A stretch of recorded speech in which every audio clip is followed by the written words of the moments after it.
সকালটা শুরু হয়েছে ব্লাড ডোনেশন ক্যাম্পের মধ্যে দিয়ে। আজকে দিনটা বেশ শুভ। কেন সেটা আমি পরে বলছি। প্রতিটা মানুষের জীবনে একটা দিন সব থেকে স্পেশাল হয় বছরের মধ্যে, সেটা হয়েছে তার জন্মদিন। আর এটা ছিল আমার দাদার জন্মদিন। এই যে এই হলেন আমার মহারথী।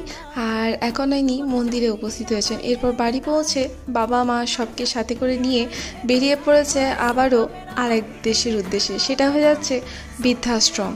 হ্যাঁ, এটা এমন একটা জায়গা যেখানে মানুষ হয়তো সচরাচর যেতে চান না। তো সেসব বাঁধন ছেড়ে আজকে আমার বাবা মায়ের মনে আছে পুজো তো শুধু আমাদের না, তাদেরও আসছে, তাই তাদেরকে আনন্দ দিলে হয়তো আমার দাদা আরও বেশি সুখী হবে। এই যে আমার মা এখন গল্প শুরু করে দিয়েছে। এই মানুষগুলোর আনন্দ এবং তাদের ভালোবাসাই হয়তো আজকের দিনটা আমার দাদার জন্য সব থেকে স্পেশাল হয়ে উঠেছে। তো যাই হোক, তোমরাও অবশ্যই ব্লেসিং দিও, আশীর্বাদ দিও যেন এরকমভাবেই নেক্সট ইয়ারও আরও কিছু করতে পারা যায়।